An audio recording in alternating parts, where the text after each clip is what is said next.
Guy leaves the mob. He wants a second chance. Okay, comes to Hollywood. Doesn't know a soul, but he knew one guy in New York that happens to be here in L.A., and he turns out to be this great writer who wrote Raging Bull and Mean Streets in New York. He takes me in, and we make a deal. You know what the barter was? I'll teach you how to use the computer if you teach me how to write structure.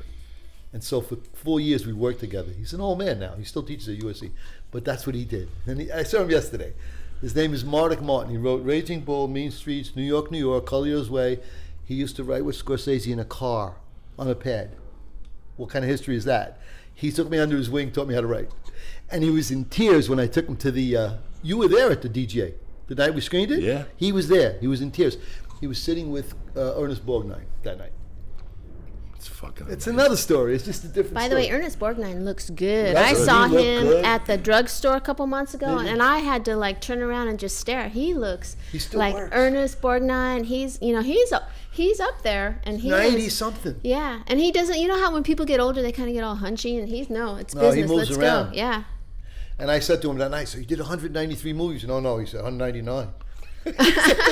Somehow my 200 movies. Oh, this guy, he's like my hero. I watch him in, Here to Eternity. How could you miss, Poseidon Adventure? I mean, That's all those right. movies. Marty. Yes. he won the yes. award. Great fucking Yeah. Marty. I love Yeah. Marty. He's I a legend. love Marty. I love and I all never that shit. realized he was Italian. I didn't think of him. Oh, really? He's Italian. Felicia Michaels, you sexy motherfucker. You're just the sweetest. What's up, beautiful? I'm going to take my son camping with his class, so it's like that. How old is he? He's 11. He's 11. Yeah, it's got going to two be boys. sweet. I have 2 boys and my 11-year-old. And they're hell on wheels and they're handsome. 11 and smaller? No, 11 and 12. And they're handsome cool. and Yeah, they're tough and they got personality. And I look at these kids and I look at Felicia and I go, God bless you. They live with you? Yes, I yes, go- and I got their a father. 16 Yeah. lives with me. Oh yeah. I Oh, go, you got a whole nuclear family. That's great. No, we're divorced. Oh, okay. Yeah. But I Don't get look me at started. these 2 boys. I look at Felicia, and I've been down that road already. I look I at know, Felicia, it's and, frightening. Yeah. and I just come over, and she's like, "These kids want to play Kids Hunger are great. Games tomorrow. They got arrows." And Yeah. she was up late. And this is what it's all about. But we're doing a podcast on Friday today because I came over Tuesday, and Felicia had booked a TV show. So I'm very proud of you. How'd that go? That was good. I did a little. It's called Stand Up in Stilettos. So it's a bunch of girls, and but it was a lot of fun. It was, it was. And what's it going to air on? It's going to air on the TV Guide Network. I don't mean to brag. Now, but where I'm is the kind of TV Guide bragging too. Network? Do we have it? Do I It's have the it? one you network, scroll on. They're trying to do more programming, and right now the hot topic is not enough women in comedy. So now everyone's jumping on board. Thank God. Thank fucking God. Thank finally. fucking God. That's It's about good. time. Thank God. Yeah. It's amazing. I come over and Felicia's like, I can't do it today. I'm getting my head done. I have this fucking thing, and I left here and I'm like, that's amazing, Felicia. So you guys do this. When does it air? We do it once a week. And when does this air? Whatever. It usually airs on Fridays or Thursdays, but this When week you don't do it live. No, No, we no, do it no, right no, here. no. Yeah, that's why you can say whatever you want to Whatever you say. wanna say, And if you yeah. have second thoughts about it, you just cut let it me out. know. I'm good. I mean, Yeah. No. This is we do this. We put it up, and we get great results from it. People more. I mean, yesterday I got an email, and I know you saw it, that the CD I put out is #1 fucking Billboard. So I saw that. Beauty and the Beast had I a great know. week. Isn't that People listen to awesome? this. Yeah. amazing. People Yeah. are sucking up these stories, and I'm more than grateful. I went to the UFC the other night. I went to. Oh, yeah? I think I told you the other day. I went to the fights in Atlanta. Oh, that's right. And Ben Rothwell knocked fucking what's his name out, and he looked really thin. And he had been in the UFC for a while, Ben Rothwell. And afterward, Joe interviewed him, and he goes, man, I've become a better person because of the people that come up to me. He goes, even after I lose, people ask me for my autograph. And after a while, you don't do this for yourself no more. You do this for the people. You really do. When I come over here, Felicia, I'm fucking tired today. I ran this week, but you do this because people are expecting it, and they've made us, Felicia. They're making us, Now, we have amazing listeners, because you've done a lot of media with all yeah. the hijinks that you've been up to, and why you have a great story, by the way. And but it is an amazing thing. Like today, someone posted on my Facebook, I'm in a band and we're on the road and we've been listening to the podcast and Joey's CD, and it's like, wow, that's weird that here I am going about my business, doing my shit, and some kids are in a van living their fucking dream, and they're listening to us. Like that's awesome. It makes you feel How different. you affect people. You don't realize it when you share your story, how it really affects people. It really affects people. And you sit there and you're like, you know what? Like the other day I wrote something like, and 10 years ago I would have said this joke on stage. Now I won't say it because I want them to get the best of me, because now we're on to something. You know, it feels like we're working for them. And I never knew this was going to turn into this. You know, we're on the 88th fucking episode, Felicia. I know, amazing, 12 more, right? we got 100 episodes. 88, episode, yeah. And we started doing this, 18 months ago as... Actually, I think it's 86. Yeah, 86 as an outlet. This started as an outlet for you us. guys started. Yeah. And, we consistently do it, and we talk, and we put our hearts down. 2 million downloads. Yeah, and this podcast is about second chances. And Really? I got to meet a guy about 3 years ago. I was having a bad year in Hollywood. Sometimes there's peaks and valleys in any fucking career. And it was after the strike, and a lot of people weren't working, and I had this casting lady, her name was Lorna Johnson, who really dug me, Felicia. She kept calling me in, and she kept just putting me in movies, That year, she put me in 5 fucking movies. Oh, wow. But one of the movies she put me in was the Sinatra Club. And I went to the audition. I didn't know what to expect, and it was, you get called in. I mean, listen, I'm Cuban, but I don't read for fucking Cuban rolls or maracas or nothing like that. I get called in for what I look like. And I went in and I met these guys, and I shot one day. They offered me one day, and it was great. And I got to meet this gentleman here, and this podcast is about second chances. And if there's anybody in life that got a second chance, it's this motherfucker sitting here on the couch. I want to introduce to you guys Mr. Salvatore Polisi. And for you motherfuckers who don't know Italian, ubats means crazy. Welcome to Being the Beast podcast, my fucking friend. Thanks, Joey. Thanks, Felicia. Thanks for being here. I just want to get it going, Felicia. I just want you to start from day one. I know you were born in Brooklyn in 1945. Give me your story from day one so that people know who the fuck you are. Born into a very traditional Italian family. I had a swashbuckling, exciting uncle who had the pinky ring, the fancy Cadillacs, and he actually was a bootlegger in the 20s. He was born around 1909. By the 1930, he was a 21-year-old bootlegger working with the Profaci family.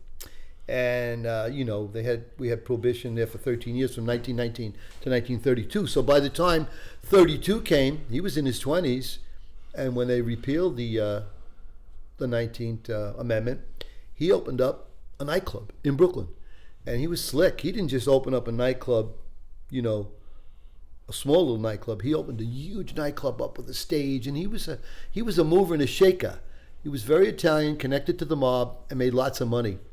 By the time I was a little kid, 2 or 3 years old growing up, what I really didn't know was, I'm not sure whether my uncle was my uncle or he was actually my father. But he took a liking to me and would take me around Brooklyn.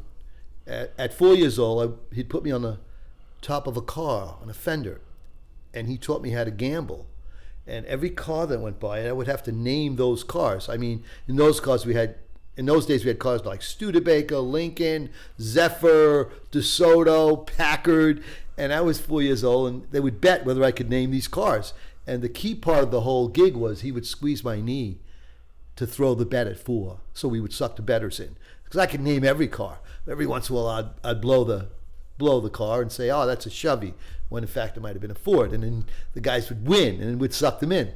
So he taught me how to gamble at 4 years old, and he would fill my pockets with change. Of course, he was a Yankee fan, and in 1950, I became a Yankee fan, 50, 51, 52. By the time I was 7 years old, I had some heroes in 1952, and they were the Mafia, Marilyn Monroe, and Mickey Mantle.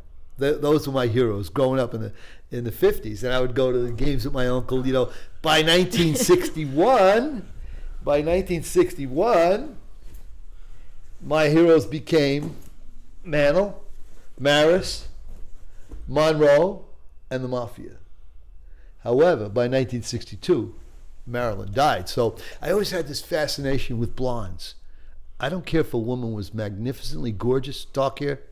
She didn't move me. But something about the Marilyn Monroe look, because my uncle told me that my mother looked a little bit like her. And my mother happened to be a Rockette dancer who disappeared when I was 2. So I never saw her face, but I just got the image. And she always had left some pictures. She looked a little bit like Marilyn Monroe. So growing up, those were my heroes: the Mafia, Marilyn Monroe, Mantle, Maris, and New York City. So, my uncle introduced me to a life of fast cars, diamond pinky rings, rolls of money. Took me to crap games when I was a little kid. I knew how to fade crap games when I was 10, 12 years old. So by the time I was 16 or 18 years old, I was out stealing cars and making money. A little bit different than Henry Hill. I knew Henry from the 70s, and he always wanted to be a gangster. That's what he said in the beginning of Goodfellas. But in those days, we were lined up with different families, and you weren't allowed to associate with other families. So Henry was with the Lucchese family. I was more or less with the Colombo family, because my uncle was a bank robber, actually, and went to jail by the time I was 21. It didn't take long. I revered the idea that banks were great. What a great place to go in the 60s and 70s, simply because we didn't have any ATMs. We didn't have any credit cards. There was no magnetic strips. There was no cameras. And so by the time I was 26 years old, my fantasy of robbing a bank became a reality. I robbed my first bank at 26 years old on Horace Harding Boulevard in Queens. Ran into the bank with two other guys, scooped up about $30,000, ran out, and I became a bank robber in 1971. And that was very exciting in those days. You had to understand, like I said, there was no cameras, there was no DNA, there was none of this stuff. You could get away with lots. And of course, we drove 327 Chevys. And NYPD, they had 6-cylinder Plymouths. You can imagine how easy it was for us to outrun those guys. And did I ever think I was going to be historical? No, not at all. When was the first time you met John Gotti? Well, that's interesting. That year that I robbed that first bank, which was in spring, later that year I got shot in the back by a cop. I was driving a fast car, and I was doing some tricks on the streets of Brooklyn.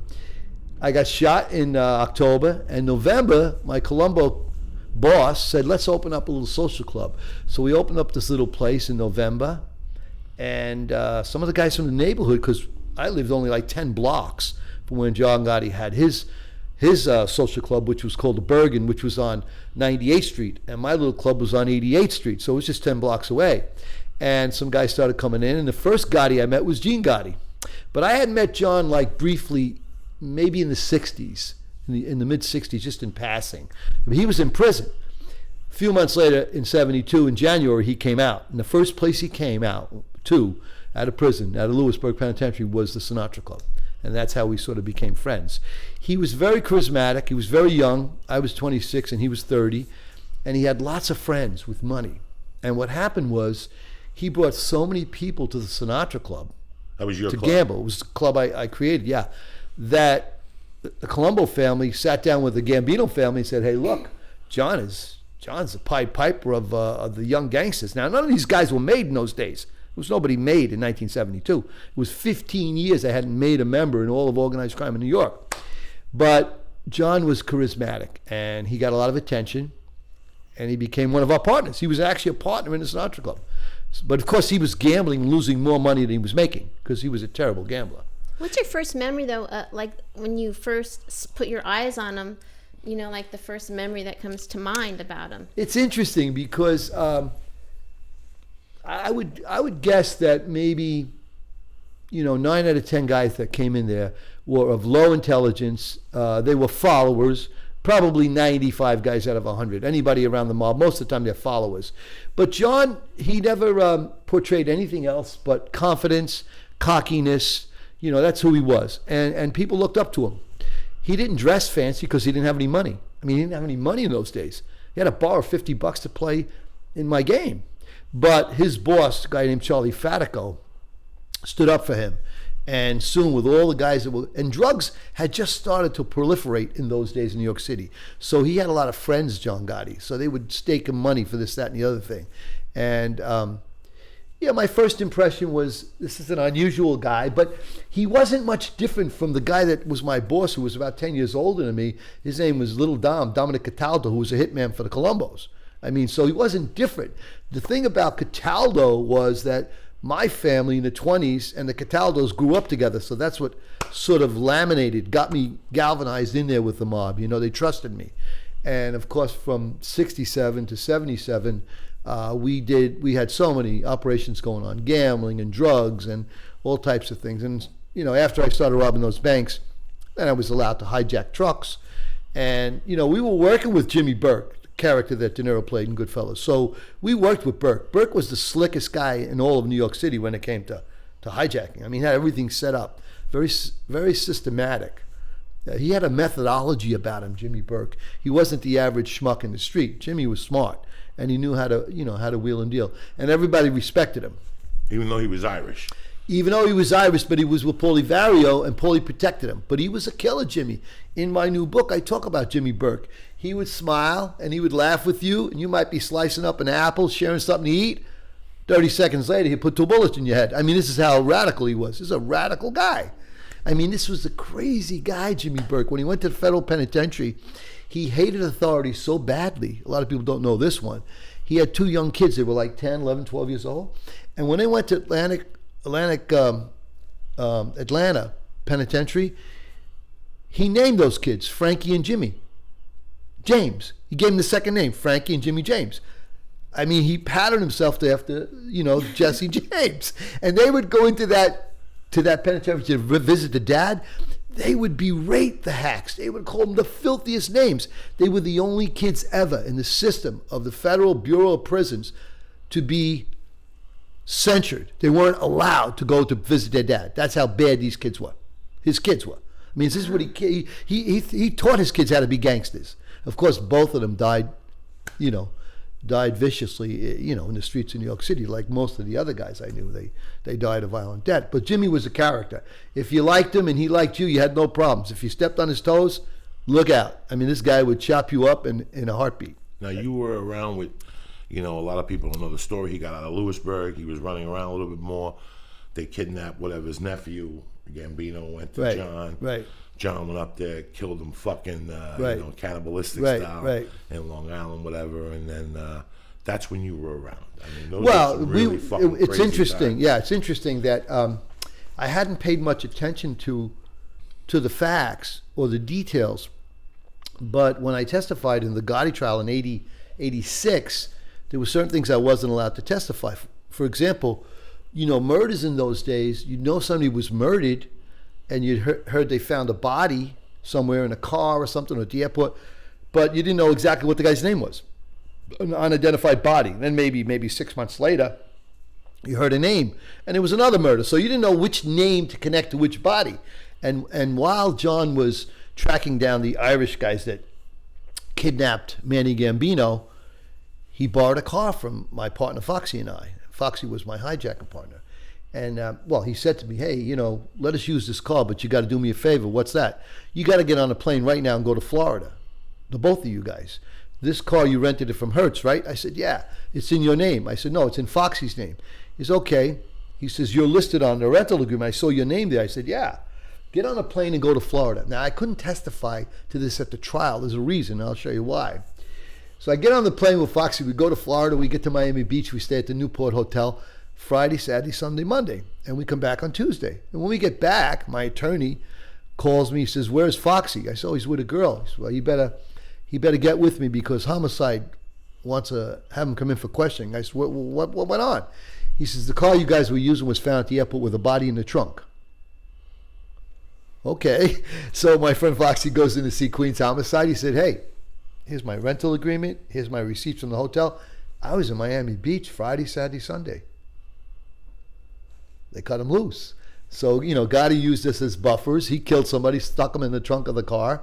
We went to Florida, and that was our alibi. So he used our car, and we stood up, and he was covered. Now, I don't even know who that body was. I had no idea who it was.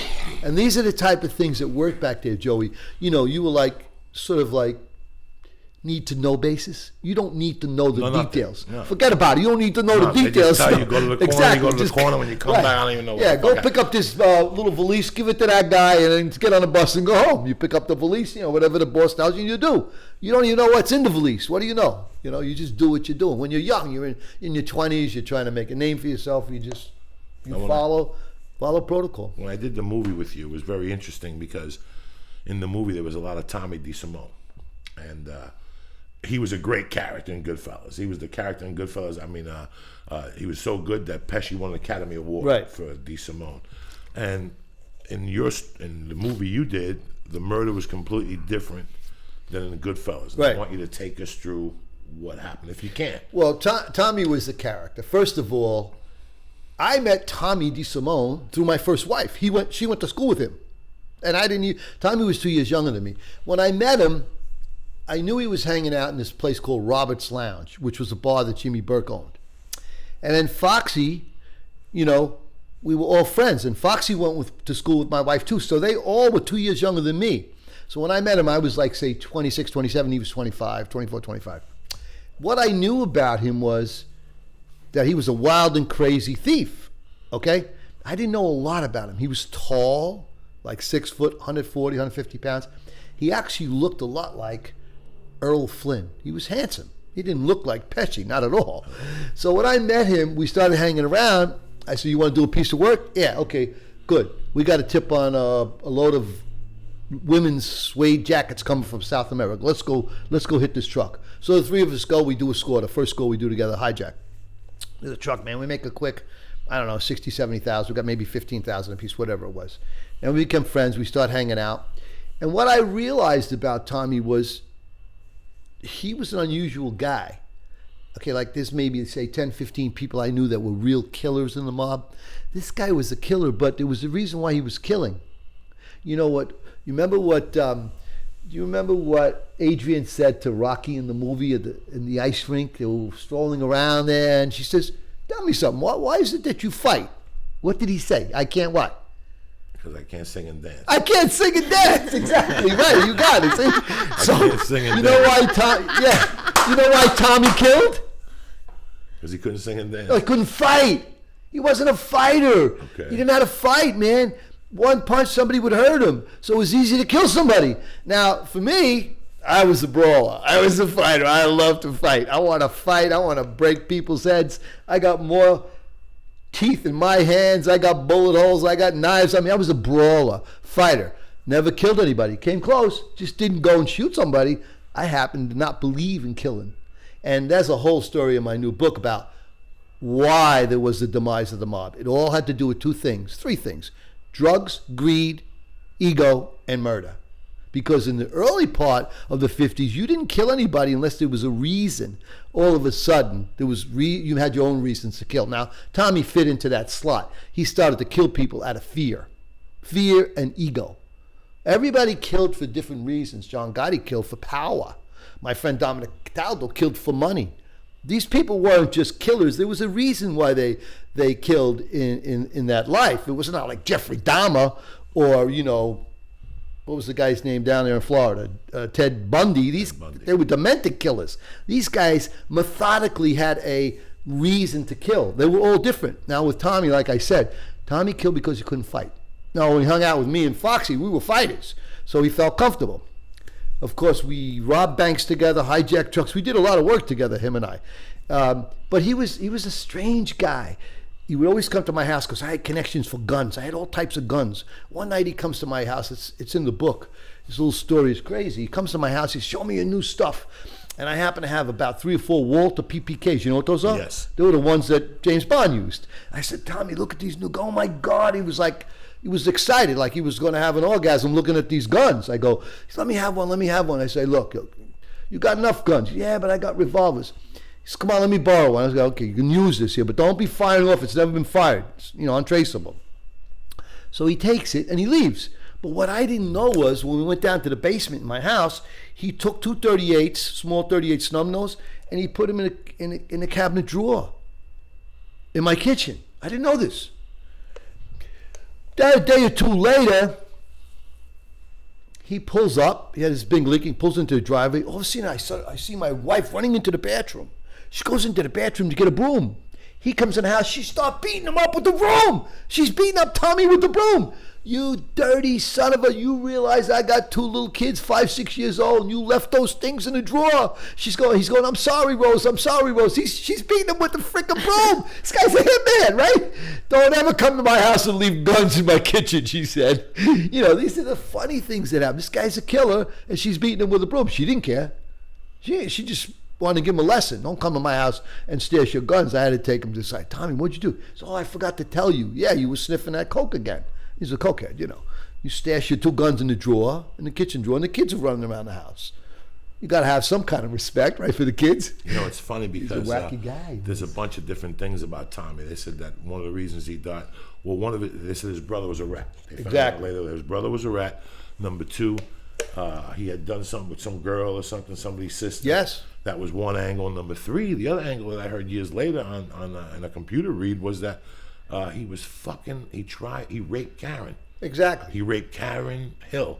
Yeah. And Paulie Vario found out because he was banging Karen Hill. But that's not the That's not bottom of the story. You hit us with the whole fucking thing. You gotta understand, and we put it in the book here, is that Tommy was a very likable guy. I mean, he had this great smile. He had this beautiful personality when he wasn't doing drugs. So my partner Foxy had a pretty sister. Her name was Patricia. And at one point, Patricia and her mother lived in my duplex in my house when she was like a teenager. So by the time she was like 18, she liked Tommy. They would come into my yard. I had barbecues. She always had a thing for him. So what happened was we were working for a couple of years together, and Foxy had told him, listen, don't ever mess with my sister. Don't ever mess with my sister because she doesn't deserve to be with guys like us. My sister should have choice, not to be with some guys like us. And it got to the point where he didn't want to hear that. So now I went to jail in the summer of 74. Christmas time of 74. Tommy and Foxy were still out. They were robbing. And he went to Foxy's apartment and shot him 3 times in the head. Just like that. Okay? Because he knew that he could never fight with Foxy. Foxy was a big, strappy guy. He'd knock him. He'd break his jaw with one punch. He was a Golden Gloves boxer. So he killed him right there on the spot. Well, that was in 74. While I was in prison, we crossed. John Gotti and I and Angelo crossed. Angelo was his best buddy. With you, I was in Lewisburg with Angelo and Henry Hill and Paulie. We were all there. That scene in Goodfellas, I was there that winter. And Angelo said, hey, don't touch this guy Tommy. That was 74, okay? 75, I get out. I win my case. I got 25 years. I did 1 year. I won my case. I got a second chance by beating the system. So I came out in 75. Tommy's still in. Tommy's in. Henry's in. Jimmy Burke's in. They get out in the summer of 78. They're in the halfway house in New York. Tommy comes to see me. I got a car business now, and I'm moving junk now. Making maybe $100,000 a month. In those days, that was pretty Heroin. good. Yeah, pretty good money in those days in 78. You know, you buy a brand new car for $6,000. I bought houses for $20,000 in New York City. So you can imagine how much $100,000 a month was 35 years ago. He says, hey, we got this big score in the airport. You want to come? I said, no, I don't steal anymore. I don't steal. I put that away. I put the gun away. I got a spoon and a strainer. That's what I do. I mix drugs. He goes, man, you whack. I says, hey, look. He says, you got a delicatessen. You got 3 jewelry stores. You got a car shop. I don't need to go stealing anymore. But, you know, I knew he killed Foxy, but I was cool with him. I didn't say anything. He goes and they do the Lufthansa heist. Okay?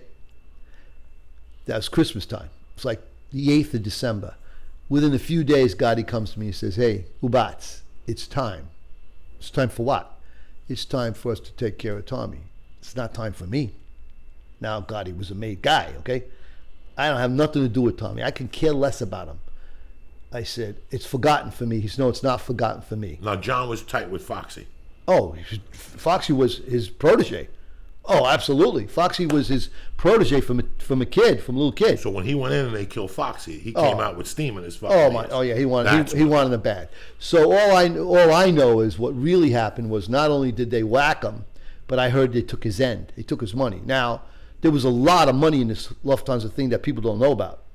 There was millions of dollars in German marks that Jimmy Burke was afraid to sell. Okay, the money was never recovered. You know, millions of dollars. Did you ever realize how many murders were over that thing? It's like a dozen murders over Lufthansa. But John got in there and got permission. By that time, John had become a captain. I mean, he was a boss. I mean, he was equal to Paul Vario at that point. But he was with the Gambino family, which is 5 times stronger. You know, whatever he said, you know, went on at that point. He wasn't driving his own car when he came out of prison. John had just come out of prison the year before, by the way. He went in for the McBratney manslaughter charge. When did he get out of prison for the McBratney? He got out in the summer of 77. And he just took off after that. Took off. He didn't give a fuck. There was a lot going on that summer. It was an interesting summer. When I tell you, only if you were in New York could you remember this. This is what went on in the summer of 77. August 18th, Elvis Presley dead. Yep. Son of Sam's running around killing people. Yep. You ready for this? We got a blackout I at was the growing same up time. there, yeah. And the Bronx is burning. And the heat And wave. Reggie Jackson, the heat wave. I mean, this is all that was going on. Wow. All went on in 77. I write about it in my book. And what was really wild, what people don't know, New York NYPD went to John Gotti and they said, hey, we'll be forever in your debt if you could find this crazy killer, which was the son of Sam. And you know that 2 blocks from the Bergen, he shot one of the girls. If you look it up, Berkowitz. So, you know, the mob was also looking for him because the mob figured, hey, if we can do NYPD a favor, they'll give us a pass for a while. So Gotti was, you know, he was negotiating there. If we could, if the mob could have found him, they would have been excited. All this was going on at the same time, summer and fall of 77. But by 78 is when Henry and all those guys got out, and then they pulled off the Lufthansa thing. I think it was Christmas. 78. But by January of 79, which was only a couple of weeks later, I happened to have a secret apartment just across the street from Cookie DeVito. You may say, well, who's Cookie DeVito? Cookie DeVito was the girl that Tommy had a baby with. And she was young. She was like 19, 20. And she came across the street to me. She said, Sal, where's Tommy? Where's Tommy? And I knew he was gone. I said, I have no idea. I haven't seen him, man. I've been busy. I've been busy with, I had a lot of businesses going like that. But I lived right across the street from where she lived. And Tommy had a baby with her. Did you ever think at that time or even could conceive the idea that the business that you were in was going to play so much in the future as such a big piece of history of our country? Because it really is. Isn't that a trip? Never. You know, it's really amazing. It's because I backed away. See, what really happened was I started to witness things that were taking place that should have never taken place. The way I was taught in the 50s and 60s, there was only three ways, if you were around the mob, that you could have got killed. If you ratted on your boss, okay? If you slept with a maid member's wife or daughter, that's how you got killed. Or if you were a rat. If you disobeyed your boss, if you ratted, or if you slept with a maid member's wife or daughter. That was it. Those were the 3 ways you could have got killed. Any other situations, you had to go in and sit down. They had to give you permission to kill. Well, my closest friend, who was a hitman, came to me once, and I opened up my 2008 play in San Francisco. I did a play for a month there called Sinatra Club. It's got a review. And I opened up the play talking about digging this grave all night. I dug this grave all night, and I had blisters on my hands. And I went back, and I was supposed to wait for this guy they were going to kill, who I didn't know. And I never got the call. And 2 days later, I met this guy, Dominic, Little Dom. You can Wikipedia him, Cataldo. He's killed a lot of people. He's out here, isn't he? No, he's dead. Little Tick? Is that his? No, that's a different guy. This guy's dead. So he said to me, hey, look, you know what? You better go back and fill the grave up. I said, you're kidding me. I had to go back to Long Island, to West Hampton Beach, fill up this grave. So I went back, I filled up the grave. So maybe about a month or 2 later, he came over to me and he said, hey, look. He said, we got that guy last night. I had forgotten completely. I didn't even know what he was talking about. I was so busy. What are you talking about? What guy? Remember that guy you dig the grave for? I said, yeah. He said, we got him last night. I said, where'd you get him? He said, well, we had him come to a guy's house, and I jumped out of the closet, and I put a wire around his neck. I killed him. Then we stabbed him a few times. I choked him. We stabbed him a few times, and then we threw him out in the street in Long Island City. You're probably going to find him tomorrow. I said, really?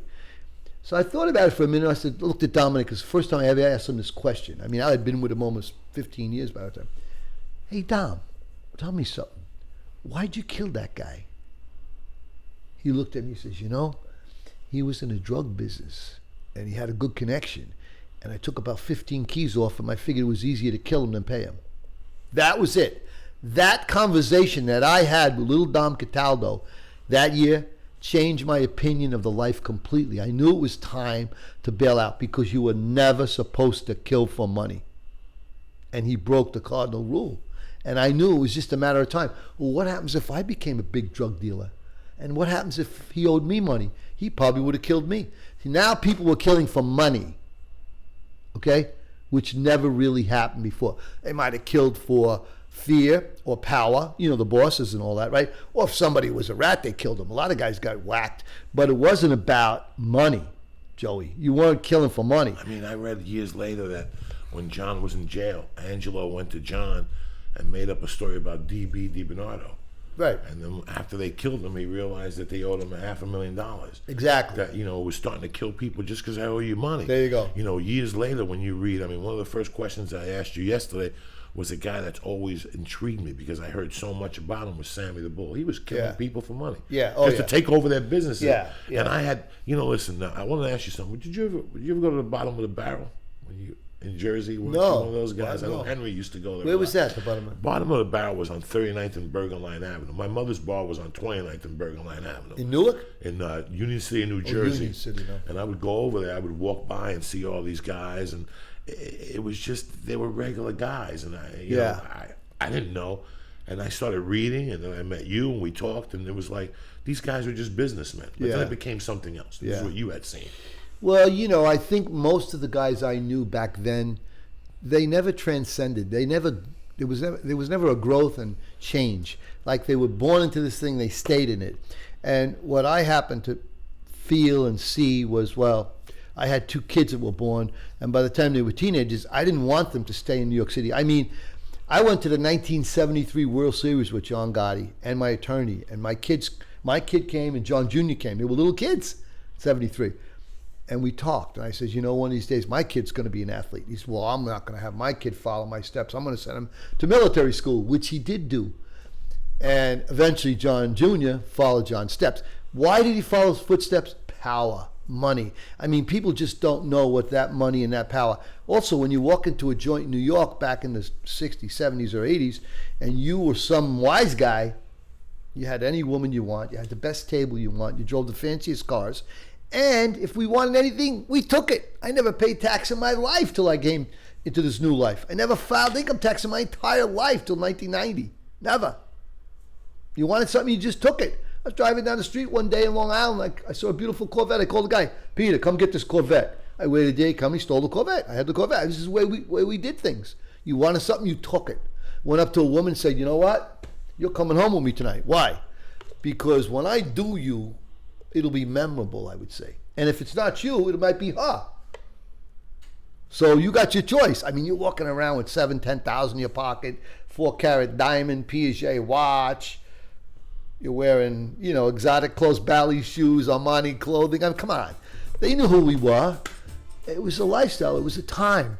For me, I gave it up 28 years ago. And most guys go back to crime.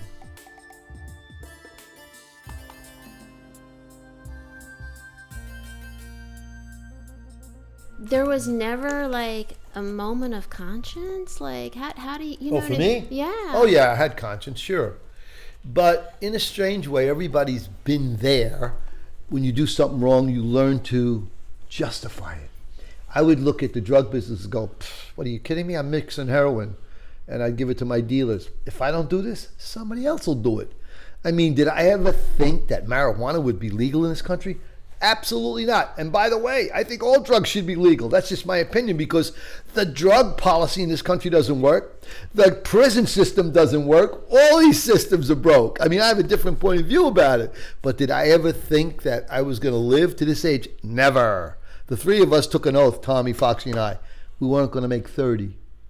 We weren't going to make 30 years old. They didn't make it. Why I was left here, I don't know. I can't tell you. How old were you when they knocked down your door? When I got busted the last time? Yeah.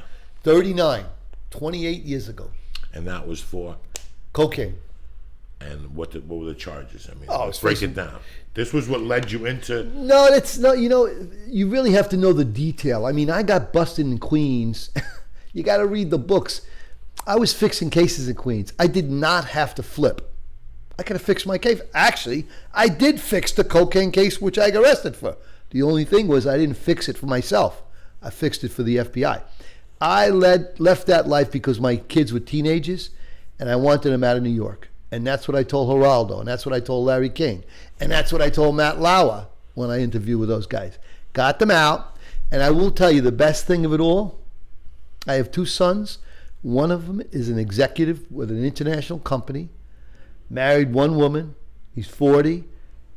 He's a first class kid. He doesn't drink. He doesn't smoke. He doesn't curse. He's clean cut. And my other son lives in a $4 million house in San Francisco and got 2 degrees and has his own company. Did your kids ever talk to you plainly about what you were doing? Oh, yeah. No, they knew what I was doing. And I would say, you don't want to do what Dad's doing. Forget that commercial. Just do it. No, you don't want to do it. You don't want to do this. And one day I'm not going to do it. And then, in '84, when I got busted, I promised the 2 of them, I'm never going to commit crime again. That's what I said to them. I couldn't imagine being 40 years old, Felicia, because this is the direction I was going. I can't imagine, because when you're 20 and you're crazy, you do it. I did it. I had no responsibility. Right. I had no parents. When I would do something with a friend of mine, I go, let me do this because you have a mom. I'd rather you not getting back. Yeah. So I'm like, I'll go to fucking prison. I don't give a fuck. Sure. And you get caught up in that. And sometimes it goes in the right direction. You start making a little money. And I couldn't imagine getting married and one day having kids and trying to be a parent, but sweating it out that somebody might knock on my fucking door. This could all end. I had an uncle in Miami that sold junk for years, and he shot somebody in 60 out here. And one day in 1978, they knocked on his fucking door when he was successful. He had to get his kids, who lived in a mansion now, and since he was doing time in Atlanta, he had to move the family and the allocation. They took everything. So from living in a mansion, his kids had to live in a 2-bedroom apartment in Atlanta and regroup, and he had nothing. And he came out of jail when he was 64, and he had nothing. Nothing. And can you imagine living that? When you're 40, you have a fucking butler, and all of a sudden when you're 60, when you really need it. That was my fear. Now that you really need it, you go back into your life and go, I had a butler 20 years ago, and now I'm living in a fuckers. Rodolfo, the guy I'm talking about, died in a trailer in 91. Died in a trailer. With Hurricane Andrew, in a fucking trailer. I just seen his kids in Miami. Wow. And that was my fear. Is that how it hit you? Like, I watched The Sopranos. You watch The Sopranos, you see this guy getting up every morning, Sopranos. going to work, and he's got kids. Doesn't this motherfucker Watch The Sopranos? Go. You ready for this? Lived it. Wait. No, I know. Let me give you a better one. My son is 16 years old now. He was an infant. I get a call from an attorney here in LA. There's somebody who wants to meet you. You're going to love it. I'm living in San Francisco, okay? I got a toy company. By the way, I went so straight, I made it up in San Francisco in a toy company. They fly me down. They send me a ticket, HBO. Fly me down to Santa Monica. I go to a restaurant, and I meet this guy, comes in. Nice guy with a woman who worked for this company called Brillstein Gray. He says, hi, I'm David. I said, hi, I'm Sal. He said, I've read your book. I know all about you. We're going to be shooting a pilot in a few months. We got 3 scripts. We'd like you to give these scripts coverage. I said, okay, what's the name of the pilot? I pick it up. I go, Soprano, what is that? That's his name, Tony Soprano. This was 6 months before they shot the pilot. I critiqued their scripts. About a month or so later, I came back. I gave them a report. HBO gave me a contract. I have the contract. I saved it. I never signed it. And David Chase didn't have much money for lunch that day. 6 months before it aired, I gave them a whole bunch of stuff. You got to know all the episodes to know what I gave them. I kept the contract. I framed it. I never signed it. And they were going to put me on staff. But I didn't like the premise. I didn't like the idea that a guy would go to a psychiatrist and be confidential with her. I just didn't buy it. From where I came from, it never happened. So I wasn't involved with the show. But I did give David, and the woman's name was, her name was Green. She was the head writer. She was from New England, up in Boston area. And what was her name? Something Green. Anyway, she was really a sweet lady. And they did all sorts of research. And of course, in those days, there was no Google, but they had printed out a bunch of stuff from the internet at that point.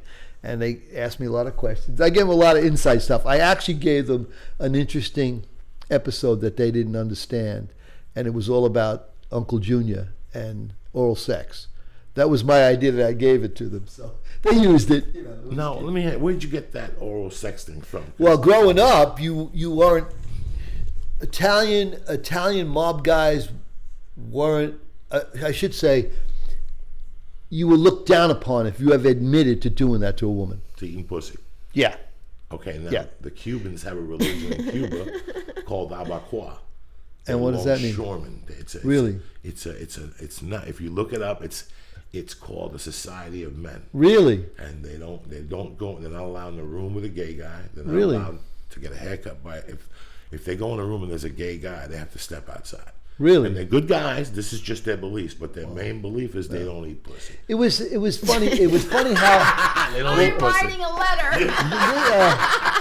this was a funny meeting because it was the second or third meeting I had. Her name was Robin Green. She started with him.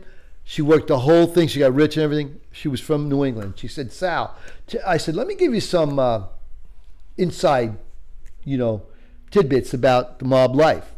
And then all of a sudden I said to her, oh, and by the way, there were certain customs, like a guy would be a mob guy. He would have a woman to be his girlfriend. It would be called gumara. And she says, what does that mean? I said, well, it has two meanings. One is like if a woman has a maid of honor, she would call her gumara, like her best friend. Or if a woman has a baby and she called a woman, her friend, said, would you baptize my child? It would be called gumara. And the counterpart to that is gumbara. Everybody knows gumbara, but not a lot of people know gumara. However, it says there's another meaning to gumara. And she says, what's that? Well, if a wise guy had a secret girlfriend, he would have a gumara, but they wouldn't say it in the same way. Like a woman would say, oh, this is my friend, my good friend Marie. She's my gumara for my wedding. And if a woman was talking about a wise guy husband, she's talking to another neighbor or a friend, she goes, I got to watch my husband because I think he's got a gumara. Now that was the opposite. So the word, and I wrote a play about it. So anyway, so Robin Green was asking me questions. I go, let me tell you something. I got to tell you this. If an Italian guy went down on a woman, he would be considered a degenerate. And they actually had a slogan. And I'm going to give you guys the slogan. Now, if you want to use it. Now, I never watched The Sopranos, but a good friend of mine who's a writer called me one day. He says, they used your slogan. And I said, you're kidding. He said, no. He said, how did you actually say it? I said, it was an old-time saying. The man who eats the whole eventually turns to the pole. And that's what David Chicks used, Joey. He actually used that. So I think they actually used it on one of the episodes, because they got it direct from me, and of course I never followed the show, but this friend of mine goes, how much more did you tell him? I gave him a whole bunch of stuff, and they used it, but they wanted to pay me like a couple $1,000 a week, and I had just hit a .com stock, and believe it or not, I made about $400,000 that month.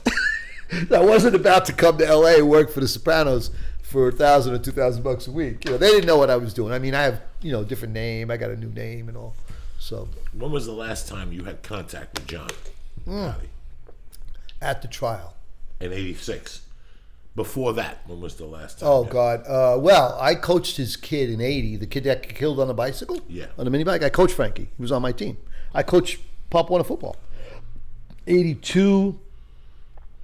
I think right before I got busted for the drugs. See, I was close with another guy that got 50 years, John Caniglia. I don't know if you know that name. Yeah, didn't he shoot Castellano? He's the guy that put the bullets in Castellano. So when I went back in the drug business, I went to John, who I was in prison with. John was in Lewisburg with us too. He had become a made guy, and he was best friends with Gene. And I said, John, I need about $50,000. He said, oh, come on over to the house and pick up some money. So I went over there. He gave me 25. He was going to give me another 25. So I bought a couple of kilos of coke instead of heroin, and I started moving it. And then I got busted. So I hadn't seen John, but at that point, there was a whole bunch going on. What John didn't know was there was a guy that we were friends with for 15, 20 years named Willie Boy Johnson. Half Indian. Exactly. And he was the one who was feeding the government all this information. So sooner or later, what happened was, in those days, the FBI worked different. You weren't allowed to get what they call a Title III. Title III was... wiretap. But that was a special type of wiretap. You had to go in somebody's house. I mean, today, they got the Patriot Act. They can bug this place in a second. They don't even need a warrant. So back then it was hard to get. You had to show PC, probable cause. So what was happening was they were bugging so many guys. They got all this evidence, this PC, and they got all this evidence showing that all John's guys were involved in drugs. So he got real paranoid, and he stayed away from everybody who got busted with drugs. So I think I might have saw him in '83 or '84. In the summer of '84, I went to see John Caniglia. That was like the year before they killed Castellano, and I was wired up with John, right in his car lot, wired up. And funny things happened. So 2 years later, this is very funny. 2 years later, we're at the trial, and on trial is John Caniglia, Gene Gotti, John Gotti, Willie Boy, Tony Rhodes. All these guys are on trial for the first Gotti trial. And I had told the prosecutor, you guys, you're not too bright. You do realize that John's going to reach out and probably pay a jury. Oh my God, you're watching too much television. They thought I was foolish by saying that.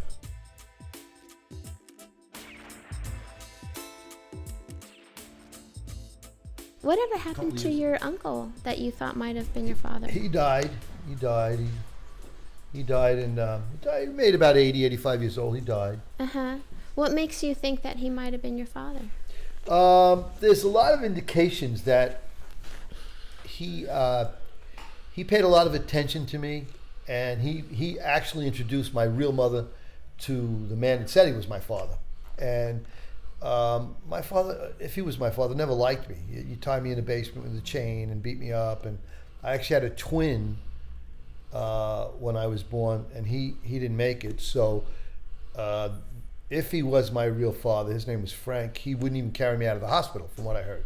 But my uncle was always there for me. He took me everywhere with him. He paid a lot of attention to me. He actually liked me more than he liked his son, because his son was also Salvatore Polisi. There's another guy. There's 3 Salvatore Polisis that exist from our family. In those days, back in the 30s or 40s, when you had your firstborn, you named him after your father. That's the way it was. So my grandfather's name was Salvatore. So each one of the sons named their first son after their father.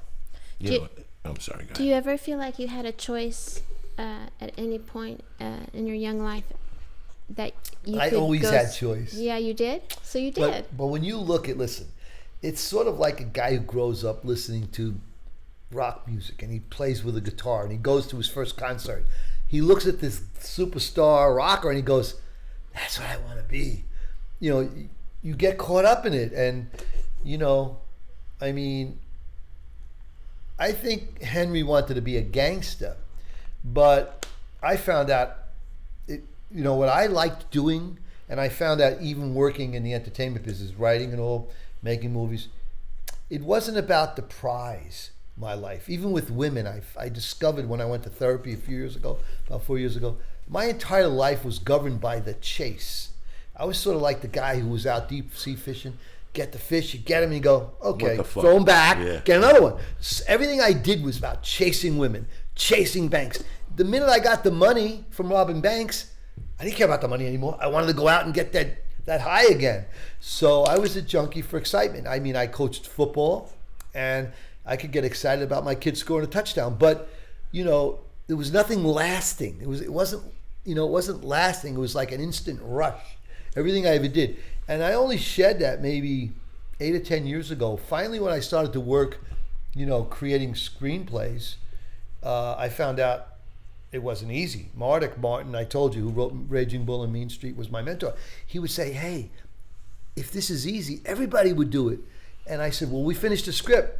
He goes, are you kidding or what? Writing a screenplay is not writing? I said, what is it? It's rewriting. I said, what are you talking about? I'm going to write 15 or 20 more drafts. I go, are you kidding me? This is done. No. You've got to go out back and polish it. And so when I wrote Sinatra Club, I wrote it in 1999. I got a call from Jonathan Towers Productions with the guy that does all American Gangster, Bill Curtis. They wanted to talk to me about the young John Gotti. I said, you guys paying? They said, no, bye. I went in front of the computer. I said, I'm going to write a story about the young John Gotti. And that's how I wrote Sinatra Club. I just figured I'd write this thing about what it was like to be, 1970s when no one knew us. You know how lucky you are. Pretty. Yeah. It's just imagine that if you look at what happened when you got arrested was 77. Yeah. And if you really see the next 6 years for that lifestyle, it was all downhill after that. When I first seen you again 2 days ago, you said something to me that's very interesting, and we all know you said, I have the answer to what happened to the American Mafia, the demise. And some say it's John Gotti, and it's so weird that for me, it's like you said, the money took over everything else. Heroin was too big. Now, in all the books and all the publications for 30 years, they always said Castellano went after him for selling dope. Gene and Angie were selling dope, whatever. Sure. Do you know? I mean, to sell heroin, you got to sell heroin on your stomach. You got to be out there. Right. It's not a deal that you do from your house. Right. He financed drug deals. Yeah. He profited from drug deals. It wasn't that he was a heroin salesman. Right. He profited, like all the other mobsters profited. Absolutely. I mean, everybody, don't do drugs. But it's like anything else. If I bring you an envelope every week with $5,000, you're going to look the other fucking way. Of course. That's $5,000, that's $100 and something a fucking year. I don't care what the fuck you do. And that's only one guy. And that's only one guy. If you got 4 or 5 of those guys. Are you fucking kidding me? You can't count the money. I mean, we had milk crates full of money. We couldn't convert it, the dollars and fives. We left them there. It was too much work. I mean, I got tired once counting money. My hands cramped it. I mean, people don't understand that. I mean, you have no respect for money. How about I bought a brand new Corvette once for $25,000, 35 years ago, put it on milk crates, never drove it, then I gave it away. I mean, I had no value, Joey. You see what I'm saying? I spent $1 million building a racetrack, and then it was a financial disaster. I mean, when you're making that kind of money, you have no value, okay? Now, I don't want to tell you what I did the last 15, 20 years. People would laugh if I told you what I did. I worked. I paid taxes.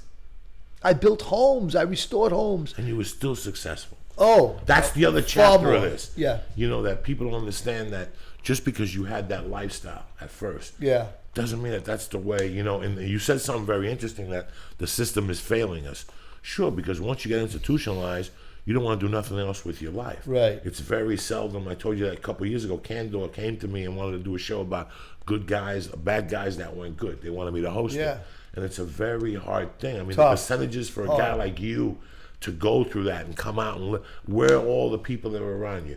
Sammy's in jail, and Sammy wasn't around you. John's dead. They're all dead. Angie's dead from cancer. Yep. All these people died horrific fucking deaths. Even just dying before you. You're going to be 67 on Monday. God bless you. I mean, how fucking lucky. No, I was blessed. I mean, I got 2 beautiful kids. I want to just tell you, though, how things happen. I got 2 beautiful kids. They're married. I got grandchildren. 21 years ago, I met a woman, married her, got 2 more kids. Last year, we split up. I'm going on to my 3rd, and I'm going to do 20 more with her. So I did 20, and I've been blessed to meet a beautiful, young, blonde from the middle of the country. She's moving out here this summer. She got 2 little kids. I'm starting over in 2012. And you're going for your 3rd chapter. Yeah, this is it, man. The 3rd one's a charm. What drives you to be able to be so optimistic? Because that's an optimistic person right there. Man, you know what? What the changes that? Family. To me, I go back to the basics. The best thing about life, family. I don't care how much money you got. If you can't enjoy it with somebody, what good is it? What good is it?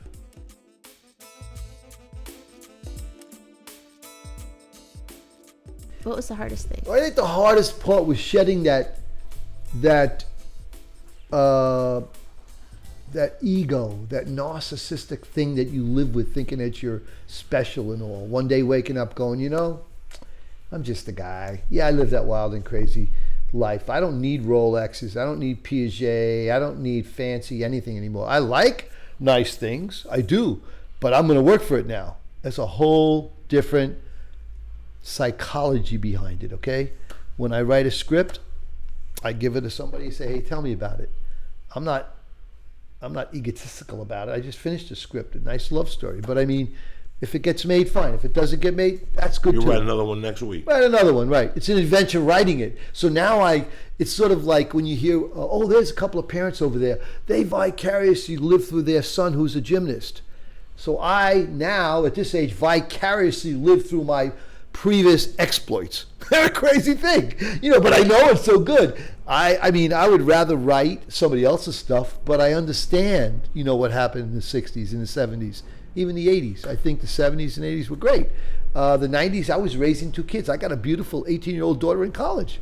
I talk to her every day. I put her to college. I bought her a car and got her up to university, and I got a 16-year-old son who goes to a great private high school. I mean, I take care of my kids. There's class there. Sal, let me ask you something, Sal. The day you got busted for the blow, and how long did it take you to realize you were going to go into the program? It took months. Took you months. Yeah, and there was one particular day that was a cornerstone day. My 16-year-old kid came and said, Dad, You've been fixing criminal cases all your life. Just fix this case so you can get out at $1 million bail. That's what he said to me. Fix the case so you can get out. So I thought about that, and I thought about that. And I said, gee whiz, you know, if I fix this case and I get out, I'm going to live in Queens in Ozone Park again, and we're just going to continue. And I'll guarantee you that these kids are just going to follow my steps. So I thought about it for like a day or two, and I made a phone call. And a guy came to see me. He was shocked to see me. Do you remember the guy who played the priest in the movie? Yes. Do you know who that is? No. You don't know who that is? No. Oh, that's the guy from the district attorney from Boston College. Yes. He went to Boston College Yes. and fixed the games. Yes. I think he's really a prosecutor in real life. Right. Now he's a famous attorney. Now But he's a he famous put attorney. Henry in the program. Right. What was his He's name? in the Goodfellas movie. Right, he's in again. the movie. His He's name the is one Ed that's- McDonald. Ed McDonald. So when Big Ed- motherfucker. Right. Big guy. Yeah, Let yeah. me just tell you a little secret about Ed. Ed came to see me. I met him in '84, and I said, look, I'm done. He said, well, I heard that before. This is a very funny story. He said, I heard that before. I said, I'm done, though. You don't know who I am. I'm done. I got teenagers. They're athletes. I'm getting out of New York. I need the program. I'll do whatever it takes. Okay, so we did this Supreme Court judge. I thought that was my ticket out. I showed that this judge was corrupt. FBI wired him up. They convicted him. I go out in the middle of Texas. I'm hanging out. My kids are athletes. About a year or so, I get a call later. A year or so later, I get a call from this guy, John Gleason, young prosecutor. Diane Jackalone, you got to come to New York to testify in the Gotti trial. Oh, I didn't say I was going to do that. Oh, yes, you did. Look at your contract. When you flip, you sign a contract. I go back to New York and do the Gotti case. I continue to talk to McDonald, right? I said, Ed, I'm telling you, man, it's only been 2 years. I will never commit a crime again. Now, I want to tell you, there was one little thing I did. It's in the book. It's hilarious. But basically, I left crime. So a couple of years had gone by. I would stay in touch with him, let him know my kids were playing. My son played in a big Orange Bowl against Notre Dame. He got a national championship football ring for playing in college. I mean, he's a champion kid, you know. I kept in touch with McDonald. About 5-7 years ago, I called McDonald one day. I said, hey, listen, I told you I was going to write this movie. I got a part for you. He said, oh, yeah, right. I said, I'm telling you, I'll send you the scripts. I sent him the script. I said, you're going to be in this movie. You're playing an Irish priest. He laughed. He came out. He played the Irish priest. And he went back. He's part of an 800 attorney firm in New York. And we've been friends for 28 years. And you know what he says? You're the only guy who proved that you never went back to crime. All these other guys I put in the program, they were always moonlighting in crime. He said, how did you do it? So I just quit. Just quit. Found something else. So he's been my friend for 28 years.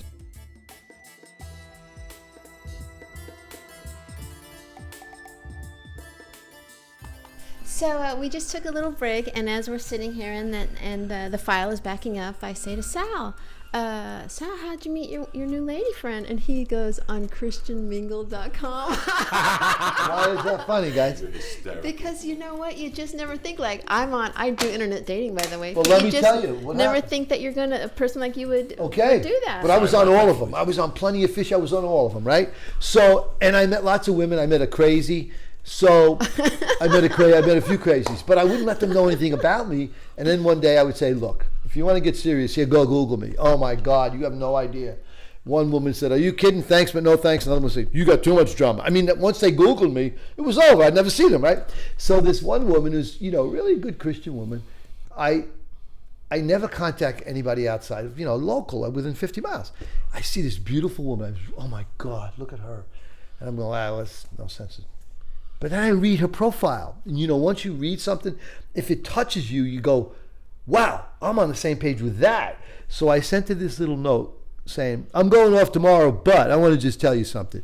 You and I have the same, we're on the same page. I just know it. I probably never hear from you, never talk. But if you'd ever want to say hello, I just want to tell you one thing from the middle of your introduction. There's 2 lines in there that just absolutely touched me. And I said, I know you'll never call, but here's my number. 5 minutes later, she calls me. Oh, and I said, oh, if you want to block your number, you know how you can block numbers. Uh-huh. 5 minutes later, she calls me. And I said, oh my goodness. I said, I was going off tomorrow. I got like 9 different women that I've been communicating with. I'm not communicating with you. I just saw your profile. It was just touched me. So we started talking. The next day, I got a message from Christian Mingle My account was compromised. They cut my account off, just like that, and never even knew who those 9 women were. By the next day, we had already spoke 4 hours. Every day after that, we talked 2, 3, 4 hours. This has been like 6 months ago. And I go, I cannot believe this. I mean, they closed my account down. And they sent me this notice, if you want to go back on. I don't want to go back on. I already met this woman that I need to go meet. I met this woman like January, February. So then in March, I flew out to meet her. Cincinnati. Mason, Ohio. And I'm going, you know, I met a few of these women. They're always like 20 pounds over, 30 pounds over. I cannot be with a chunky woman. I got to be with a woman who's slender or at least shapely. I mean, I'm just particular. I mean, I had beautiful women in my life. I'm at this hotel. She pulls up in this car. Are you recording this? I don't care. You can. She pulls up in this car, and I look over there. And I go, "Oh my God, this woman is gorgeous. She's prettier than her picture." But then she's sitting in this 4x4, you know, this SUV, and I'm going, yeah, but when she gets out, she might be like a 50 over, like 50 pounds over or something, like tons of fun or something. So I go around, I go around, I get in her thing, and I get in her thing. So where are we going for dinner? And I look at her, and she has this trench coat on, because it's cold over there in Cincinnati. He says, well, I know a perfect place. And because we had been talking for a month now, right? So she takes me to this place. That trench coat was vexing you. Yeah. And I open the door, and I see now that she's thin and she's tall. I mean, she's taller than I am. It's like, you know, she's like 5'9", 5'10". I'm like 5'8.5". So it doesn't bother me, though. And we go into this restaurant, and I'm sitting at this high-top table. And it was like against the window. And so my stool was close to hers. And I just reached over, and I went like this. And I touched her leg. And I see her reaction, you know, and we were just connected. By that time, we were connected spiritually, emotionally, psychologically, intellectually. We were just connected, you know. Has she ever seen you speak in public? No, not yet. Because you do that quite a bit. Oh, right? yeah. And I talk about change. I talk about second chances a lot. I really do. I mean, anybody can start, but I'll tell you one thing: to break cycles, habits, just to break habits. I used to say a word, and one day a woman told me, don't use that word. I said, why? She said, you realize the connotation of the word? She said, you told me, this was last year, I was having a screening of the documentary Robots, which won't come out until after the book, that you didn't know if you wanted to go. And you said this word, I'm not sure, I don't even know if I need to be there. And then she said something to me, and I said, whatever. She didn't realize what whatever means. I said, no, what does it mean? It means you don't care. I said, gee, I've been saying that for years. Like somebody will say something to you and you sort of like want to blow it off. You go, oh, whatever. Just don't use that word, not with something that you've created. Like if you created a property and you have a script or something, or if you've accomplished something and somebody says, well, what are you going to do with that piece of music, a script or something? You say, oh, I don't know, whatever. It means you don't really care about it. So when you listen and you learn from someone, like I basically listen now to women. They're smarter than us, Joey. They got a handle on people better than we do, because men, you know, we see in pictures, you know, women are deeper. So I've been trying to study that, learn more about, especially her, this woman, because she's deep, and I have to listen to her. Sal, you know, it's crazy because you read about a lot of people that flip, you know, and you make your own judgment in your mind, you know, when Sammy's a rat, whatever. When I met you and I seen your softness and what you're about, I remember on the set the first day how sweet you were and how funny. I remember leaving there and not having that about you. I felt that everybody has a reason why they do things, and people just judge real fast. Fuck that motherfucker, whatever. You know, when I met Henry, I don't feel good having Henry around. Henry's a character. And, you know, because I know those people. I know that Henry's story just has holes in it. Like Henry just has holes in it. You know, after you did what you did, everybody jumped on board. Everybody had to go on there first and tell their fucking story. I mean, how many people have flipped? How many people have flipped? And how many people? They just the guy that did our movie is pushing to do Joe Dogs' movie. Oh, Mark, The Joe Dogs' book. I mean, everybody got their own fucking story. Yeah. With you, I could tell that you did it because it was the end. Oh, it was the end. Henry didn't stop. Henry went to Seattle. No. Henry went to Memphis. No. And everywhere he went, he took a fucking shit on the government. I got to tell you real quick about a Henry story. You'll love this. It's crazy. In 1992, I'm managing a building. I was in property management for 15 years on Tahunga, right here, right? I get a call from a CBS producer. Oh, you know what? A friend of yours wants to meet you. I said, what friend? It's Jamie Stoltz, CBS producer, 60 Minutes producer. He said, Henry Hill is out there. He wants to get your number. I said, Henry? I hadn't heard from Henry in years. It was like 12 years, right? 1980. Give him my number. We meet on Lake Avenue, the Crocodile Cafe in Pasadena. Over there where you said Lake. That's right? where the ice Yeah, house so is. we go over there, we meet. I go, Henry, what are you doing? He said, you know what? I'm doing this, I'm doing that. Yeah, he's moving and shaking. You know, Henry's like, drinking, smoking, whatever he's doing. So what do you want to do? He says, you know what? It's 92. You knew John Good. I could sell a movie if we could just write a premise. I said, you're kidding, Henry. No, I got this producer, blah, blah, blah. Okay, so what do you want to do? He said, let's sit down. Henry can't write a page. He's lucky to sign his name. I write 3 pages. Henry takes the 3 pages, goes to this guy, Kushner Locke. They did the first O.J. Simpson series called First and 10 or something. First and 10, yeah. They go to CBS to Sagansky, movie just like that, called Getting Gotti. Only one problem. My name was on the 3 pages. The attorney from CBS goes to Marion, Illinois to see John Gotti. He says, look, we want to do a movie about you on CBS, but you got to sign here. He says, how'd you get the information? This guy, Salvatore Polisi, goes, wait a second. His name appears anywhere on those credits, I won't sign on to do the movie. So they call me back. They said, John Gotti says he doesn't want your name on the movie credits. I don't care. I'll take the money. So I signed off. I got the check. And they made the movie with Lorraine Bracco. It was a stupid CBS movie of the week, whatever. So then Henry becomes friends with me. That's 92. 93, we have the earthquake. Henry calls me up. He says, well, what are you doing? He comes over, right? Comes over to this building, and I have this 3-floor condo, and I have the door open. I got 48 units, and all the keys are on the door. Henry walks in. He goes, Ubats, what are those keys? I said, Henry, I manage these buildings. He said, oh, my God, you have key to every apartment.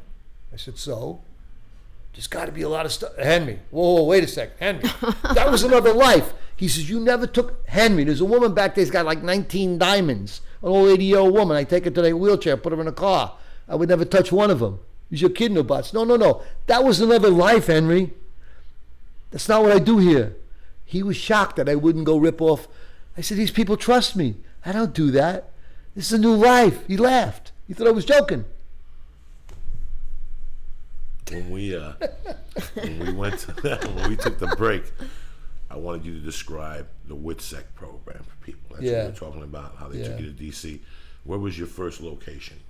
The first thing they did is they sent us to Cheektowaga, New York, near Buffalo. Put us in an apartment up there for like a couple of weeks and hit us out.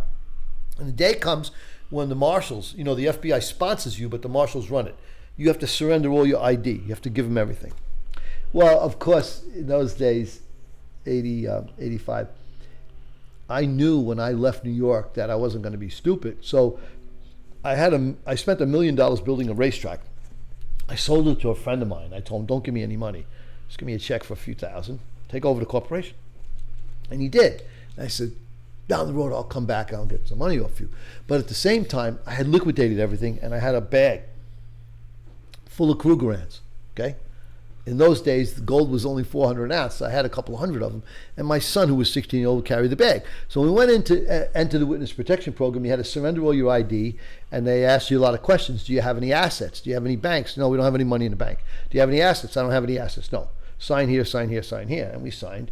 And then off they took us from Washington to San Antonio, Texas, and they give you money every month. They give you like a couple thousand a month. So I had all these Krugerrands, and I didn't know what the hell to do. I was bored. I mean, it was 28 years ago, I was still junkie for something. I got to do something. First thing I did is open up a restaurant. In San Antonio? Yeah.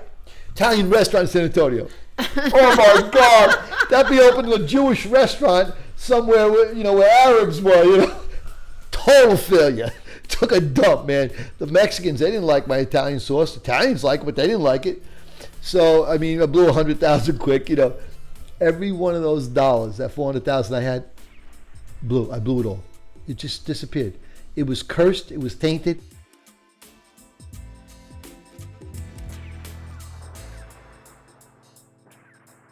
I had a line. I don't want to justify what I did. I had a line. My line was never women and children. I was arrested for every crime except rape, child abuse, or murder. You name it, except treason. But I mean, I did it all. Bank robberies, forgeries, guns, But I had a line. I'm not justifying. I have a problem with society today. I mean, when I look at some of the stuff on the news, there is no line. Crooks rob from crooks. We didn't rob from crooks. We had a line. I'm not saying it was romantic. It was just that we were taught certain things not to do. I could go in your house. I go in a person's house and never touch anything. I mean, that's what happened with Henry. Came to where I lived. I said, I wouldn't touch anything. These people trust me, That's man. amazing. I didn't even think of something like that. Like About what happened there? Like 20 years after. I mean, if you know anything about him, that motherfucker never stopped. Gravano never stopped. The guy in New York never fucking stopped. No principles. You're the only one that really You got to said, have you know some what, I'm principles, done. and I share it with people today. You can stop. I'm not looking for any accolades. I'm not looking for be pat on the back, but there's a lot of crooks out there. There's a lot of people doing drugs. You got to wake up one day and say, I'm not going to do this anymore. But it's easy to say.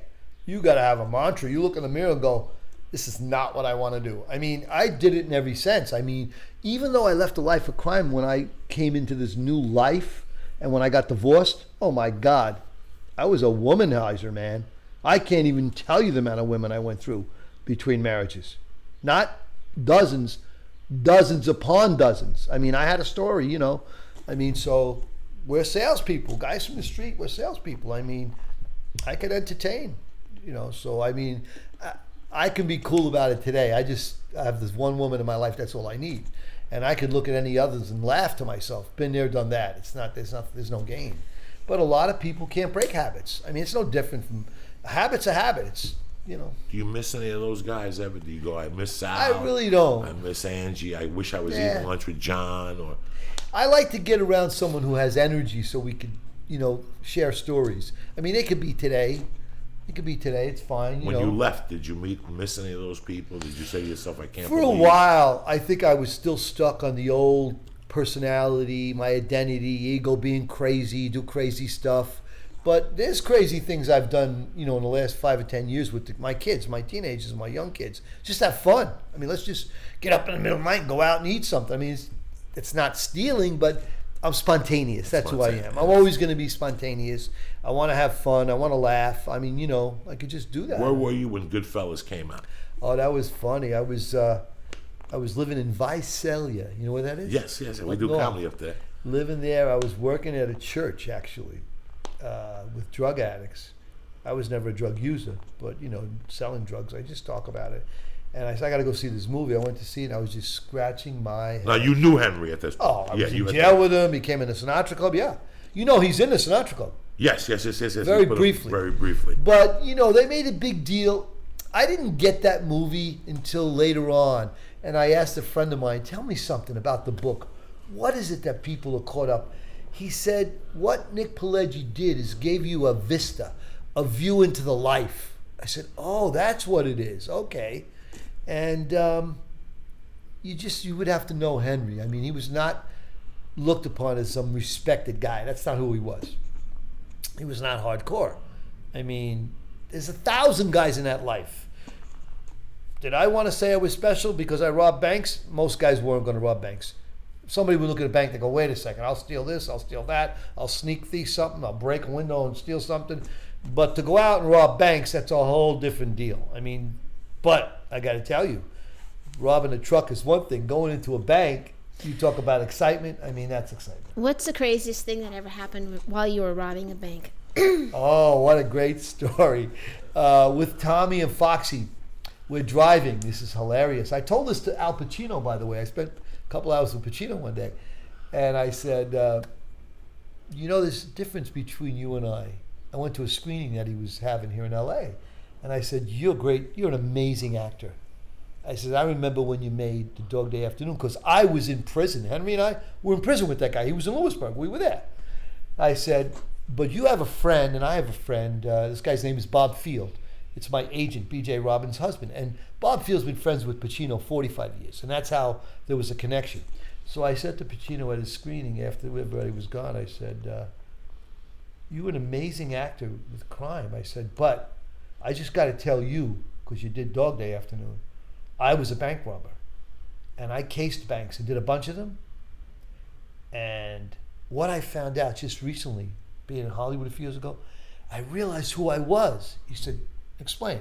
I said, I was the writer, I was the producer, I was the director, and I was the star. He said, explain. I got it on one take. Every time. Went in there, took the money, and got out. There wasn't. You guys get a lot of takes as actors. You get to do it right. How many times? 10 times, 20 times. I had to do it every time on cue, and I never missed. I never got busted on the scene. And he laughed, and I said, it was exciting. I said, but let me tell you what happened one day. We're driving to this bank in a hot car. And I'm not driving. Foxy's driving. And all of a sudden, he goes through a light, and this motorcycle cop puts the light on. He's coming after us. Now we got guns and mask, and we got the little ratchet in the middle of the ignition, because we pulled it out, we yanked it out with the puller. And I go, oh my God, we're dead. I'm looking back. I go, oh, I know what to do. Fox, don't slow down. Go faster. Take off. Get up to 60 or 70, and then hit the brakes and go to the right. Just listen to me. He goes, so Bots, what are you up to? Just do what I tell you. He hits the pedal. We're going fast. I said, hit the brakes, man. When you hit the brakes, I'm going under the dashboard. Just hit the brakes. He hits the brakes. He skids to the right. The motorcycle cop comes over, right? I had got under the dashboard, stuck my finger in my throat, and threw up. And I said, I'm going to start moaning. I got a bleeding ulcer. Just tell him that. I'm under the dashboard. I threw up, and I'm moaning. I'm moaning like this. And all of a sudden, the cop comes over. He says, what's the matter with your friend? He's got a bleeding ulcer. We need a hospital. He says, okay, follow me. The cop gets in the motorcycle, takes us to the hospital, right? I'm laying on the floor in the car. They come out with the gurney. They put me on the gurney. They take me into the hospital. The cop escorts us in. All of a sudden, his radio's going off. And then Foxy says, well, thank you very much. Tommy, he doesn't know what the hell to do. Foxy says, thank you very much. My friend is very sick. He's getting these bleeding ulcer attacks, and I'm on the gurney. The cop says, I got to go. Got to call. Gets in the motorcycle, takes off, right? Emergency doctor comes over. I sit up. He says, what's going on? I said, I don't know. I thought I had a bleeding ulcer. I'm starting to feel better right now. We get back in the car. We go back. We rob the bank. Could you imagine how that cop felt? I mean, he knew what the car was. It was a hot car. But I mean, there was no cameras. There was nothing. So there it was. That's what you call thinking on your feet, and they always talked about it forever. He said, we got to get out of this car. You threw up, and, I threw up in the car. What was I going to do? But it was quick thinking, and Pacino, he was cracking up. He just cracked up, man, over it. Just funny. The heist in the Sinatra Club, what was that heist about? That was silver, a truckload of silver, for real. And you robbed it from Jersey or something? No, we robbed it from JFK. Came out of JFK, a whole truckload of silver. Now, when you would do these robberies, would you have to pay tribute on these? I didn't. We were different families. So whatever Foxy did with John and Fatico was his deal. Whatever Tommy did with Jimmy Burke and Paulie was his deal. But my guy, Cataldo, didn't want anything from me because I was in the drug business with him. He liked that I was stealing. Stealing, robbing, and gambling was the cover-up for the drug business. We weren't supposed to be in the drug business. So every time I went out and did a heist, he would go tell the boss, Ubats robbed the bank, Ubats did this, and made me look like I was just a thief. In the meantime, it was covering up the drug business because in those days, you weren't supposed to be in the drug business. When they sent an order down, like in May of 72 when the movie Godfather came out, they told us don't go to the movie. You're not allowed to go see it. That's what they said. The wise guys didn't want us seeing it. They didn't want us feeling like, egotistical, puffed up about it. Did you go see it? Absolutely. Of course we went to see it. Yeah. We not only went to see it, you want to hear another funny story? The night that we went to see the movie, we come out on Queens Boulevard, Tommy, Foxy, and I, and all these people are out there smoking, and they're talking about the scenes. We like this scene, like that scene. We pulled away. I go, look at that. And then Tommy says, man, they all love this movie. It's going to be a hit movie. And then Foxy says, if they love the movie, they love us. And so we felt like, wow, let's go celebrate. So we go drinking. We're drinking in Brooklyn, right? It's like 2 a.m. He said, we should do something really bizarre. So they looked at me. We were half drunk. Like what? Let's celebrate. Let's go hijack a truck. Let's go to the Verrazano Bridge. The first red truck that comes over, we'll hijack it for celebration of the movie. Well, Bart, you gotta be nuts. Let's go do it. Get the hot car. We get the hot car. We go over to the Verrazano Bridge, okay? On the other side, the Brooklyn side by Fort Hamilton. We see a truck coming over the top. It's a red cab. I said, that's it. We're doing it. That's the truck. Let's just cut it off and rob this truck. I'm the driver because I was the better driver. So I cut the truck off. They jump out. They grab the truck. Take it a few blocks. I take the driver, put him in the car. I'm taking the driver around for a ride. They take the truck. They call Jimmy Burke. They take it to the drop. This is a funny story. They get the truck inside the drop. The truck was going to the financial district. And on the truck is like 8,000 yards of high dollar commercial carpet. Very, very high dollar commercial carpet. So Jimmy Burke is trying to figure out how to unload it because the rolls of carpet were like this, okay? And they were long, like say 16 feet long. And the only way to get those rolls off, they were stacked like, like a pyramid, off that truck was you had to have a high-low with this long stainless steel rod they called the dick. And you had to have that thing to go in there and lift it up and take it off. They could not find that high-low. For a whole 2 days, they couldn't find it. So I dropped the driver off. When I went back to the drop, I said, Jimmy, what are we going to do? He said, I don't know. I'm trying to locate one of these things. We can't find somebody who's in the carpet business. We got to get this thing here. It's like 15-foot long stainless steel rod or pipe or whatever it was. After 2 days, he said, you know what? We got to just dump the truck. We went and we dumped the truck. So we got nothing for it. We just dumped it out in the city of New York. Dumped it. We couldn't unload it. There's no way. Again, I had 5 guys. You couldn't move it. It was too heavy. You had to have that special high-low. So we laughed about it. We celebrated by hijacking the truck, and we got O.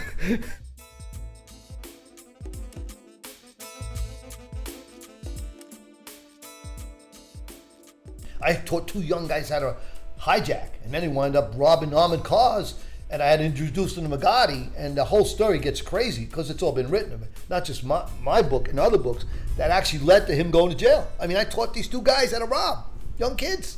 Crazy story. How to rob armored cars. Well, these were car thieves. I had a car business way back, and they came to me one day and said, Ubaz, I was sort of well known in the neighborhood. There was a bank robber, and they said, what's the one thing you never robbed? I said, I hijacked trucks, armed guards and all that stuff, but I never did a Brinks. Never got to do a Brinks robbery.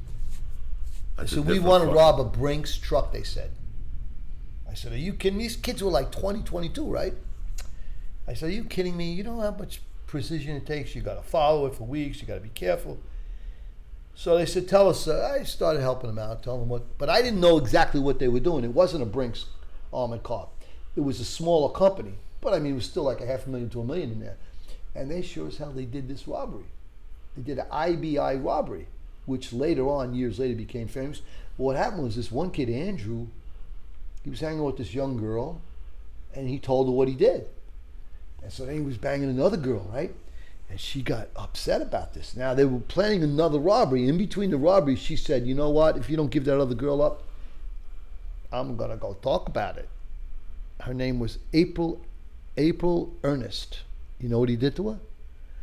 He killed her, he chopped her up, and he burned her. Okay? He's one of the few guys ever to be convicted in New York State of murder without a body. They never found the body. But they convicted him, and recently I heard he came out, though. But anyway, they went and they did another armored car after that. And they come over bragging to me. Of course, they wound up, I introduced them to Angelo, and Angelo bought the money off them. So that particular robbery led NYPD to investigate John and Angelo. And from there, it spiraled to a federal investigation. It all started with the IBI robberies, and nobody knew this. And both these guys would come to my car shop. I had a sports car shop, and I would tell them what to do, how to get set up, what you needed to rob the armored car, and how you should use 3 cars, one getaway car, a switch car, a stash car, and make sure they're clean, and you wear disguise, even though, because at that point, it was in the 80s. At that point, I think they just started to have cameras and stuff like that. I mean, I go to schools, churches, prisons today speaking. I go, are you nuts?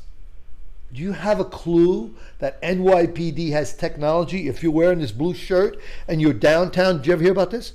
You're wearing this blue shirt downtown on Wall Street. They have technology, Joey, to track every person wearing a blue shirt in New York City right now. Are you hearing me? They have technology with cameras. There's thousands of cameras in New York City now. They can track, they have found murderers that wore a specific color because they have this technology. You should see what they have. You can't be a criminal today. You'd have to be a moron to be a criminal. The criminals don't even know about the technology we have. Do you know that every iPhone today, when you take a picture, do you know what's embedded in the picture? What? Where you're at? GPS. Every iPhone, when you take a picture, if you take a picture in this house, then you go, let's say, down to Long Beach and take another picture, in the iPhone image, in that picture, it shows this location and that location.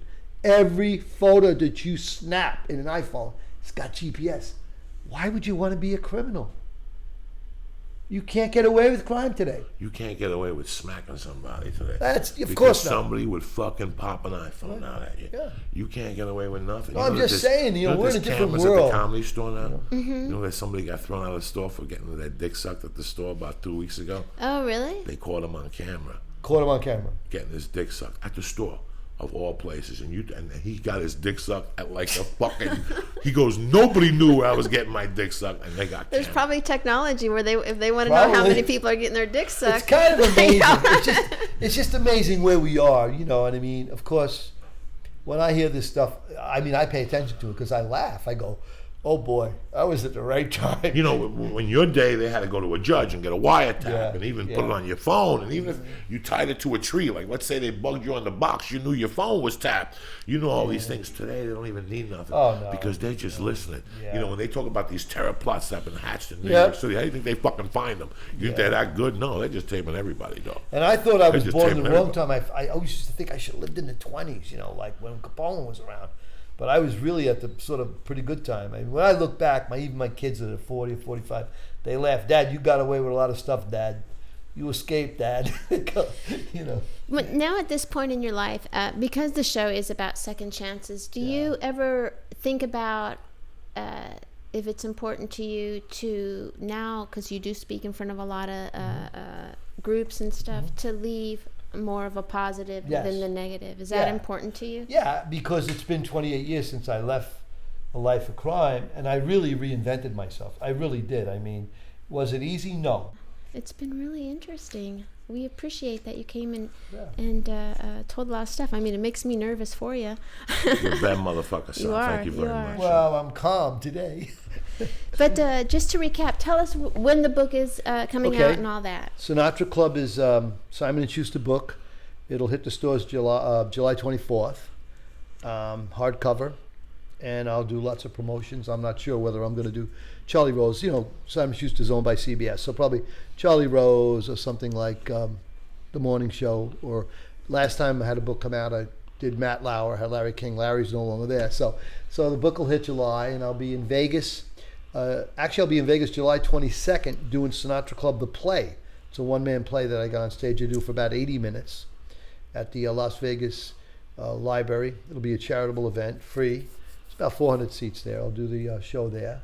And from there, I'll move around the country. I have a documentary called Ubats, which means crazy in Italian. That's coming out later in the year. And I have a new website that's not going to go up. It's completed, but we have to hold on to it till the book comes out, called Mob Chronicles, www.mobchronicles.com. Lots of audio stories. Beautiful. Wonderful. What do you got going on next week, like the next couple of weeks? Well, I'm going to be editing the shit out of this podcast because this is going to be a good one, and just doing my just a little bit spots around town. But I do want to remind people in July, if you're listening to this in July, to go get Sal's book, and if you're going to buy it off of Amazon, go to our website at www.beautyandthebeast.com. We have a little Amazon banner. If you click on our banner, that's just telling Amazon that you heard about them from us. Ridiculous. We all know about Amazon, but we get the points. So you don't have to pay for anything. It's just a way of accounting, and get Sal's book there. Can you also get Joey Diaz's #1 comedy album on Amazon? Can you do that? I'm sure you can, right? The album is on iTunes, and the documentary will be on Amazon, but that'll be later on. I'm going to talk about some dates, May 11th and 12th in Scottsdale, Arizona for myself. May 17th, 18th, and 19th, I'm at Columbus, Pittsburgh, and Cleveland. Tickets are on brown paper bags. And May 30th, I'll be at the Ice House Chronicles again. Come on up for stories. Hopefully, my man Sal will join us for a little interlude there. The number there to get tickets is 626-577-1894. Also, a word from our sponsors. One of them is in the motherfucking house. My man Derek from TaintedVisionArt.com. Go to Tainted Vision Arts and get whatever you need, a toy. I don't think he's got any of fucking Sal's toys on there. He's got toys, he's got posters, but in a few weeks they will have some of Sal's toys on there, whether it's a book or a poster. We're going to take over Tainted Vision and start putting some stuff on there. But for anything you may need, just go to Tainted Vision Arts and get yourself a nice gift and tell them we sent them. Also, if you like the podcast today, do us a big favor and go to iTunes and go to the Beauty and the Beast page and leave a nice little review. That would be awesome because it helps us keep our numbers up, and that's important so that we can get new listeners. Wow, amazing podcast. Yeah. Thank you again, brother Sal. I love you all my anytime, heart. sure. And I'll see you Sunday for some pasta. we'll have fun, Looking forward to it. Stay black, guys. Thank you, Derek, for being in the house today. TaintedVisionArt.com. Mwah. Love you.